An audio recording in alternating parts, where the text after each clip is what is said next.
मम ज्ञानतिमिरन्धस्य ज्ञानञ्जनशलाकया चक्षुरुन्मिलितं तस्मै श्रीगुरुवे नमः। श्रीचैतन्यमनोभीष्टं स्थापितं येन भूतले स्वयं रूप कदा मह्यं ददाति स्वपदान्तिकं।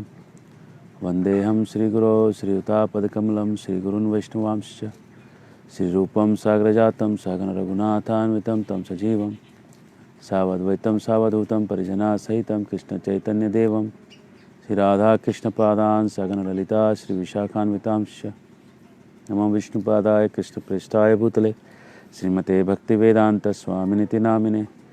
नमस्ते सारस्वती देवे गौरवाणी प्रचारिणे निर्विशेष शून्यवादी पाश्चात्यदेशतारिणे। श्री कृष्ण चैतन्य प्रभु नित्यानंद श्री अद्वैत गदाधर शिवासादि गौरभक्तवृंद। हरे कृष्ण कृष्ण कृष्ण हरे हरे, हरे राम राम राम हरे हरे। नमस्तु रामाय सलक्ष्मणाय देव्य च तस्मै जनकात्मजाय। नमस्तु रुद्रेन्द्रयम अनिलेभ्यो नमस्तु चंद्र अर्क मरुद्गणेभ्य। अंजनानंदनम वीरम जानकी शोकनाशनम कपीसमक्ष हंतारम वंदे लंका भयंकरम। मनोजवम मारुतुल्यवेगम जितेन्द्रियां बुद्धिमतां वरिष्ठम वातात्मजं वानरयूथमुख्यं श्रीरामदूतं शिरसा नमामि।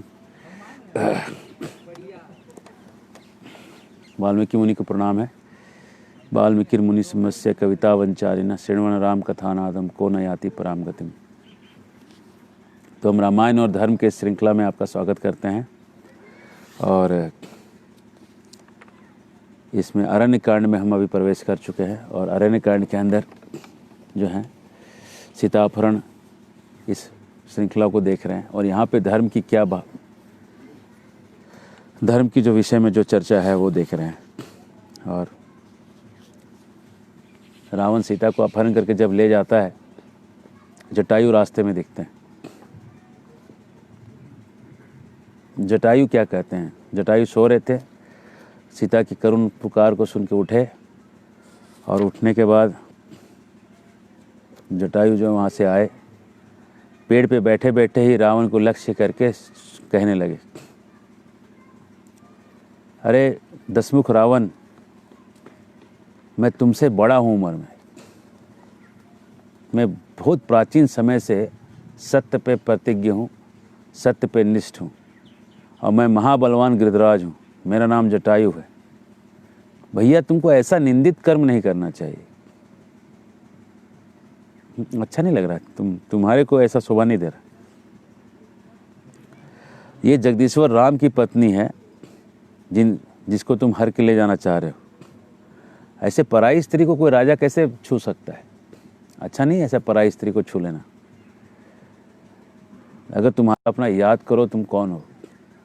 तो ये एक वायलेंट कम्युनिकेशन करके लोग सिखाते हैं और सब उन लोगों ने रामायण और ग्रंथों से लिया है। इसमें वो लोग भी मानते हैं कि ये सब भारत में ये सब टेक्निक्स पहले से ही लगती थी। नॉन वायलेंट कम्युनिकेशन, बात करने का जो तरीका है, तो पहले जो बात करते हैं उसमें उसको उसके कुल का परिचय देने से वो सोचता है मैं इतने बड़े कुल का हूँ, ऐसा गंदा काम नहीं करना चाहिए। पुलस से कुल के अगर आपको कोई कह देगा आप सब भार्गव, अगर आप भृगु ऋषि के संतान हो तो वैसे लगे हाँ मुझे ये एक लेवल है, मैं नीचे नहीं जा सकता। वैसे ही जो पूरे दुनिया के जो लोग हैं किसी न किसी ऋषि के संतान हैं। कुछ याद है जो सनातन धर्म में है उनको याद है, और जो बाकी मुसलमान क्रिश्चियन बन गए वो भूल गए कि वो भी इन ऋषियों के ही संतान है ना। महाभारत के युद्ध के बाद जब क्षत्रिय लोग भाग गए तो क्षत्रिय लोग जो हैं यूरोप में जाके बस गए और आज जो हैं गोरे बन गए। और जो यादव लोग थे वो मिस्र और इधर जाके बस गए और वहाँ पे जाके वो जीव बन गए। वहाँ से जीव पूरे दुनिया में फैल गए। वहाँ से कुछ फराओ बन गए। फराओ भी क्षत्रिय थे, फराओ भी क्षत्रिय थे और यादव भी क्षत्रिय थे। तो ये जो तुर्की है, मिडिल ईस्ट है, इनको याद होना चाहिए कि उनके जो पूर्वज थे वो सब के सब भारत से गए हुए क्षत्रिय लोग थे जो आज वहाँ पे मुसलमान बने हुए हैं। और वो मुसलमान बनने के पहले वो लोग वहाँ के जो रीति रिवाज थे वो तभी भी भारत के लोग वो भूल गए थे। मुसलमान बनने के पहले भी वो वहाँ के जो कुछ चीज़ों को फॉलो करते थे। और आज भी जो उनकी जो संस्कृति है, भारत की संस्कृति से बहुत कुछ उन्होंने लिया हुआ है। जैसे जो रमज़ान का महीना है, उस महीने में उसका नाम रामदान है, और रामदान का मतलब राम का दान नहीं समझिएगा, राम ध्यान है वो महीने का एक्चुअल नाम। राम पे ध्यान करने के लिए महीना है। चूँकि राम भगवान 9वें दिन पैदा हुए थे तो 9वें दिन होना चाहिए था, लेकिन वो 9वें महीने में करते हैं उस चीज़ को, तो 9वां महीना होता है जिसपे कि राम का ध्यान करते हैं। और चंद्रमा का महीना होता है उनका भी, जैसे कि भारतीय कैलेंडर चंद्रमा के ऊपर चलता है, उनका भी चंद्रमा पे चलता है राम का ध्यान। तो खैर, तो पहला चीज़ उसने याद दिलाया, पुलस्त्य कुल नंदन, हे पुलस्त्य कुल के जन्मे हुए, ऐसा काम अच्छा राजा नहीं कर सकता। सब राजा जो है धर्म का प्रवर्तक है, राजा बिगड़ गया तो सब बिगड़ जाएंगे, और राजा को ये काम नहीं करना चाहिए। जब तुम ऐसे पापी हो तो तुमको देवताओं का भोग कैसे मिला? एक बड़ा सवाल आता है कि जब तुम ऐसे पापी हो तो इतना बड़ा चीज़ कैसे पाए? इसका उत्तर यह है कि पहले उसने तपस्या किया था, तपस्या से उसको मिला था, और अब ये जो कर रहा है इसके लिए अब उसको जो है पूरा लंका से हाथ धोना पड़ेगा।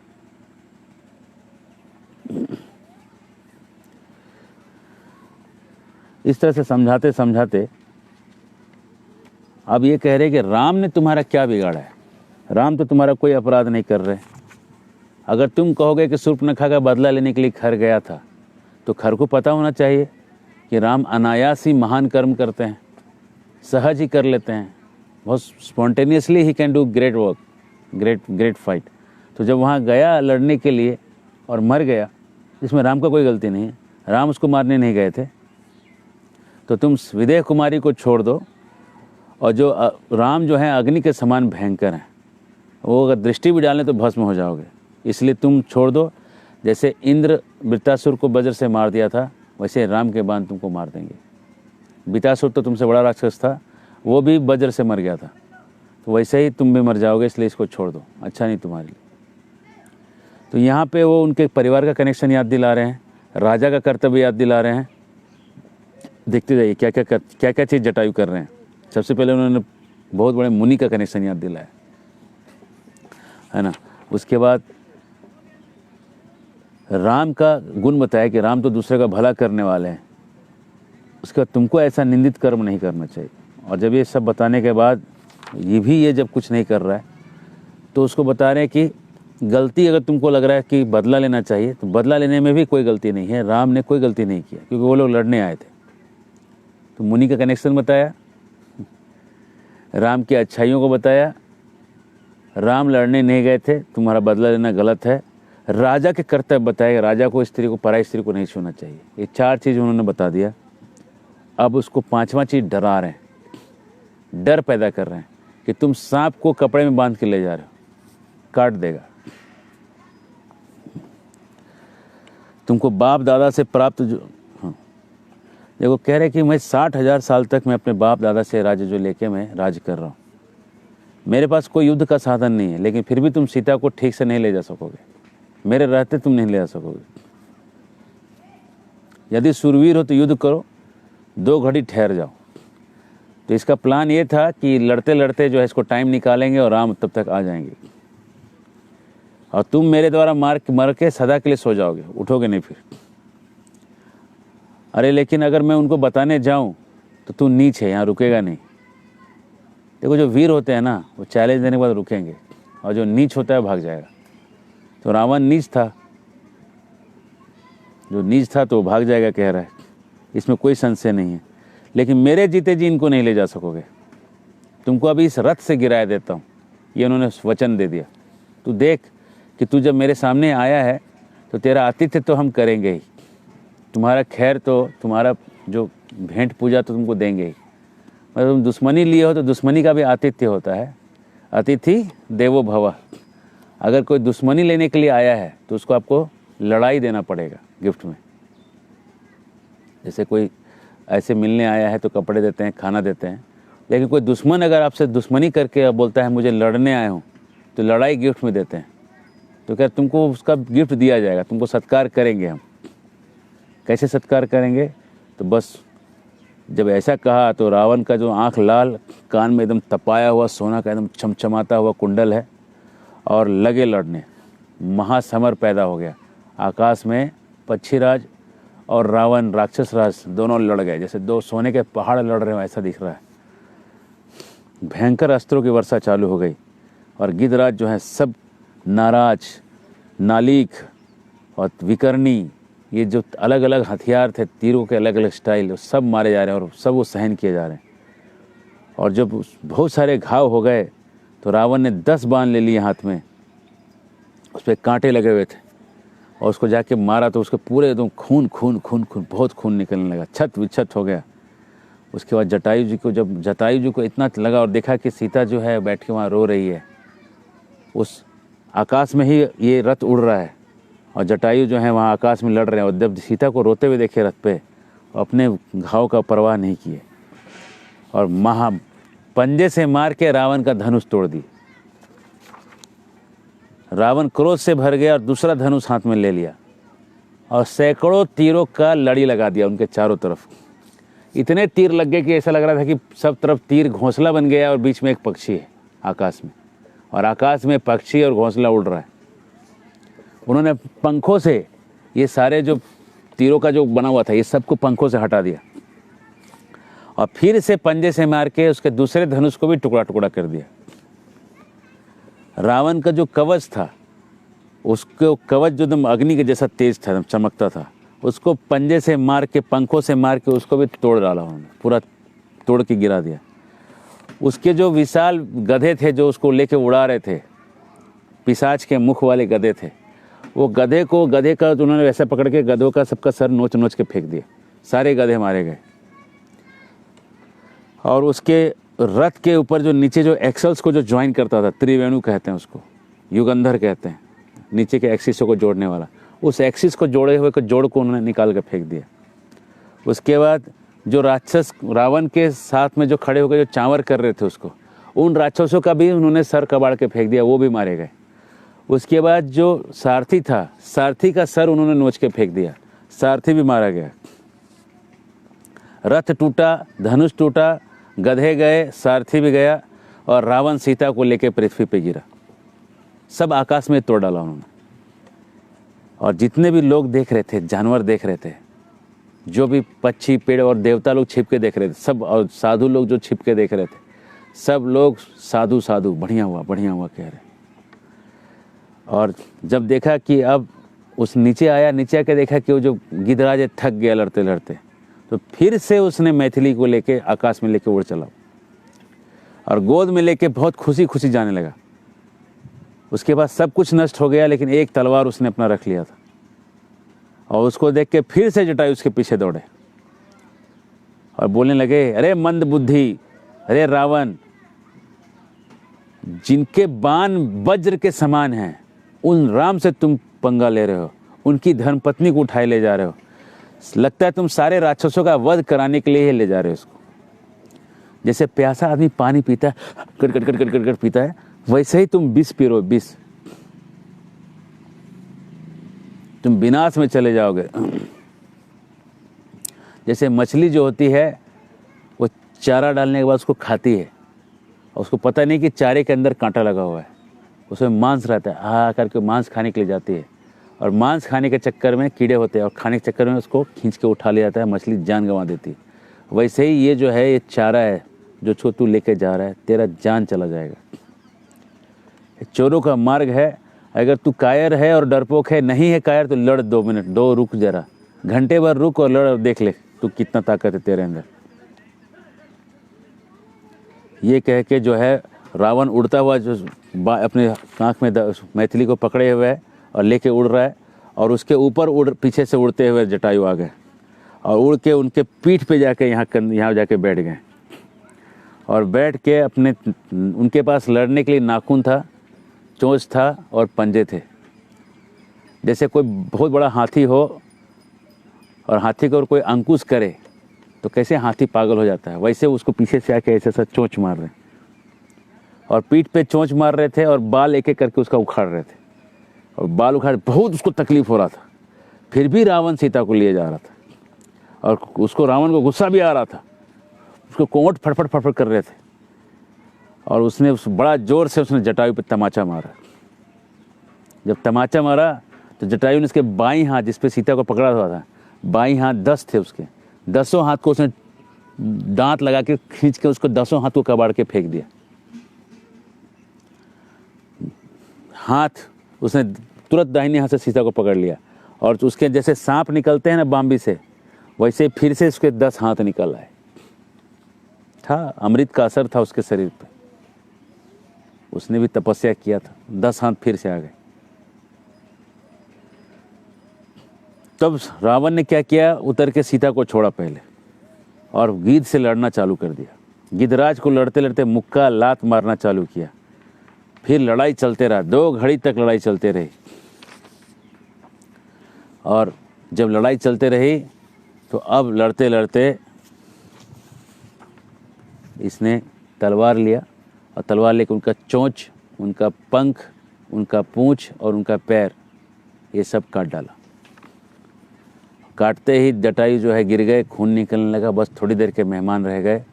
सीता जी उनको तुरंत अपने पिता समान उनको जाके पकड़ के रोने लगी कि क्या हो गया, क्या हो गया। और रावण तुरंत सीता को पकड़ने दौड़ा और सीता जी तुरंत वहाँ से भागती हैं और भाग के पेड़ों को पकड़ती हैं, इस पेड़ को पकड़ती हैं, उस पेड़ को पकड़ती हैं और बस मुझे बचा लो कह के इधर उधर भाग रही हैं। और रावण जो है दौड़ के उनको पकड़ लेता है, उनके केसों को पकड़ लेता है और पकड़ के वो कहने लगती है और पकड़ के उनको उठा लेता है और उठा के सीता का तिरस्कार होता है। पूरे दुनिया में अंधेरा छा जाता है और दुनिया मर्यादा रहित हो जाती है, कोई नियम कानून नहीं रह जाता है और सीता को उठा के वो लिए जाता है। साधु लोग देख के बहुत व्यथित हुए, ब्रह्मा जी भी देख के बहुत व्यथित हुए, लेकिन ब्रह्मा जी कहते हैं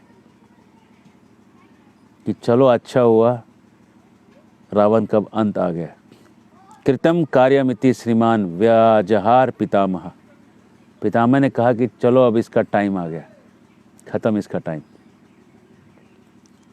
सीता के केसों को खींचे देख के सब लोग व्यथित थे, लेकिन साधु लोग ये भी सोच रहे थे कि अब रावण का भी अंत होगा ही, ऐसे रावण का अंत नहीं होने वाला था। यही कारण है कि अब वो हाँ राम पुकार रही थी। हाँ जग एक वीर रघुराया, केहि अपराध बिसारहु दाया। आरती हरण शरण सुखदायक, हाँ रघुकुल सरोज दीन नायक। हाँ लक्ष्मण तुमरो नहीं दोषा, सो फल पाऊं कीन्हु रोसा। सीता के विलाप सुन भारी, हुए चराचर जीव दुखारी। हाँ जग एक वीर रघुराया, केहि अपराध बिसारहु दाया। भूरि कृपा प्रभु दूरि सनेहि। भगवान क्यों नहीं आ रहे हैं? कृपालु हैं लेकिन दूर हैं, स्नेही तो हैं लेकिन वहाँ नहीं। और सीता विलाप करती है, रावण को आकाश में लिया जा रहा है। ऐसा लग रहा है कि कमल का फूल है और उसको डंडा नहीं है, नाल उसका टूटा है, केवल ऊपर का फूल रह गया। तो पंखुड़ियाँ टूट के निकलने में ज़्यादा समय नहीं लगेगी। ऐसा लग रहा है कि दिन में चांद निकला है, उसकी शोभा रहित चांद के जो आभा है वो दिख रही है। ऐसा दिख रहा है जैसे कि काले बादल में बिजली चमक रही है। ऐसा दिख रहा है कि काले हाथी को सोना पहना दिया है, सोने का। ऐसा लग रहा है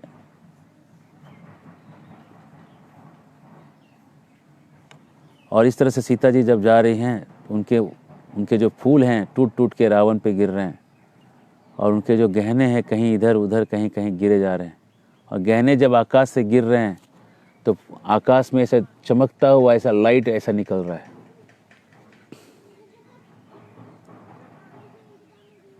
ऐसा लग रहा है कि आकाश गंगा जो है, गगन मंडल पे जो है गंगा जी जो है ऊपर से नीचे उतर रही हैं, ऐसे गहने उतरते हुए दिख रहे हैं। और सारे जो नीचे के जो जानवर हैं, बाघ हैं, हिरण हैं, पक्षी हैं, वो सीता को देखते हुए उसके पीछे पीछे जा रहे हैं। ऐसा लग रहा है कि पर्वतों से जो झरने निकल रहे हैं वो आंसू बहा रहे हों। ऐसा लग रहा है कि ऊंचे ऊंचे जो शिखर हैं पर्वतों के, वो हाथ उठा के कह रहा हो, चित्कार रहा हो, मानो हाथ उठा के रो रहा हो। सूर्य देव ये देख के दुखी हो गए। ऐसा लग रहा था कि सूर्य से जो लाइट है वो एकदम नष्ट सी हो गई है, उनका मुखमंडल पीला हो गया है। जब विदेह नंदिनी सीता को रावण हरण किए जा रहा है, तब यही कहना पड़ता है कि संसार में धर्म नहीं है और सत्य भी कहाँ। नास्ति धर्मः कुतः सत्यम नार्जवम ना नृशंसता यत्र रामस्य वैदेहीं सीताम हरति रावण। जब राम की पत्नी का अपहरण हो सकता है तो दुनिया में क्या धर्म बच गया। श्री राम को जोर जोर से पुकारती रही और दुख में पड़ी सीता अपनी आंखों को पोंछती और इस तरह से ऊपर चलती गई। बेचारी थर थर थर थर काँप रही। हे राम हे लक्ष्मण पुकार रही है, कह रही है, हे लक्ष्मण तुम्हारा कोई दोष नहीं है, मैंने रोष में तुमको जो होश खो के कहा और उसी का परिणाम, मैं उसी का कोष जो है भर रही हूँ।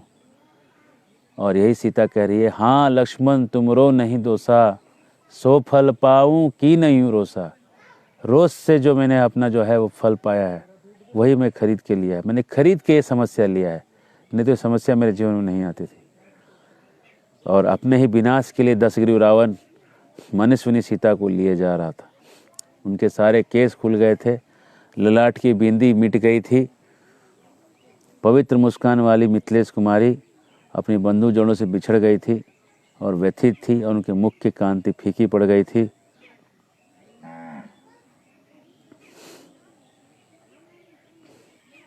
और सीता जी करुणा में आवाज़ करते हुए रावण को बोल भी रही है, अरे नीच रावण, क्या तुम्हें लाज भी नहीं आ रही कि स्वामी से रहित अकेली स्त्री को तू ले जा रहा है।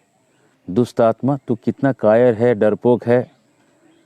तूने ही मुझे हरने के लिए माया मृग को उपस्थित किया था और मेरे स्वामी को दूर किया था। मेरे ससुर के जो सखा थे बूढ़े जटायु को भी तूने ही मार गिराया।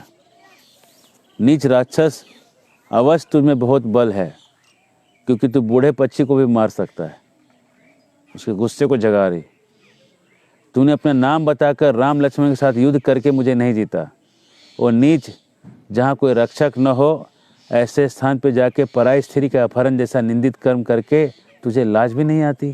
कैसे नहीं लाज आ रहा है तुमको? तू तो अपने आप को सूरवीर मानता है। तू तो कह रहा था कि तूने कुबेर के पुष्प विमान को जीता है, देवताओं को हराया है। तेरे शौर्य और बल को धिक्कार है। कुल में कलंक लगाने वाले तेरे चरित्र को संसार में सदा धिक्कार ही प्राप्त होगा। आज ही नहीं, 2020 में भी लोग इसको धिक्कारेंगे। किंतु इस समय किम शक्यम कर्तुम एवं ही, लेकिन अभी मैं क्या कर सकती हूँ? तू बड़े वेग से भाग रहा है। तू 2 घड़ी ठहर जाता, 1 मुहूर्त 48 मिनट, फिर यहाँ से जीवित नहीं लौटेगा। उन दोनों राजकुमारों के दृष्टि में तू पड़ गया तो तेरा जीवन खत्म। बस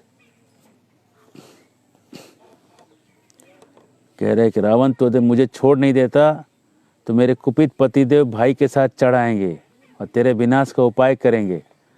तो अच्छी तरह सोच ले और मुझे छोड़ दे, यही तेरे लिए अच्छा होगा। नीच, जिस संकल्प से तू बलपूर्वक मुझे हरना चाहता है वो तेरा अभिप्राय व्यर्थ होगा। मैं अपने देवोपम पति का दर्शन नहीं पाके तेरे अधीनता में प्राण नहीं रख सकूंगी। निश्चय ही तू अपने कल्याण और हित का विचार नहीं करता। अरे जब मैं ही मर जाऊंगी तो तू मुझे लेके क्यों जा रहा है? और पीछे से ये लोग आके तुमको मार देंगे तो तेरा तो दोनों ही अहित है। जैसे मरने वाला व्यक्ति जो है दवा नहीं लेता, सलाह नहीं लेता डॉक्टर का, जो नहीं खाना है खाता है, इस तरह से करके अपना शरीर बिगाड़ता है, वैसे ही तू कर रहा है। तो वैसे ही अपने मरने के लिए अपने ही गले में फांसी लगा रहा है। तो ज़रूर ही सोने के पेड़ देख रहा होगा, क्योंकि सोने के पेड़ को देखने का मतलब है तू मरने का समय तेरा 3 दिन के अंदर आ गया। तेरे काल पास से तू बच नहीं सकता। हमारे पति बहुत बड़े महात्मा हैं, उनसे तू कहाँ बच सकेगा। जो पलक झपकते ही 14,000 राक्षसों को मार सकते हैं,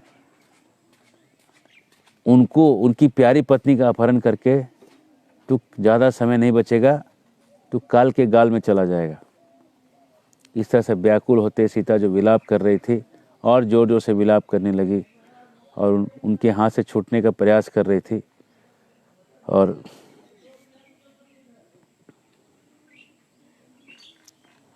वो हर के लिए जा रहा था रावण, और शरीर जो है उस पूरे छटपटा रही थी और रावण जो है लेते जा रहा था। और वो रास्ते में उन्होंने देखा कुछ बंदर हैं, तो बंदरों को देख के उन्होंने अपना जो आभूषण जो है गिरा दिया। हरे कृष्णा। आज धर्म का उपदेश इतना ही है कि रावण मरेगा ही, है ना। बहुत ही करुणा रस है, इसलिए इसको यहीं पे आज रोकेंगे, कल हम इसको आगे बढ़ाएंगे। जय श्रील प्रभुपाद।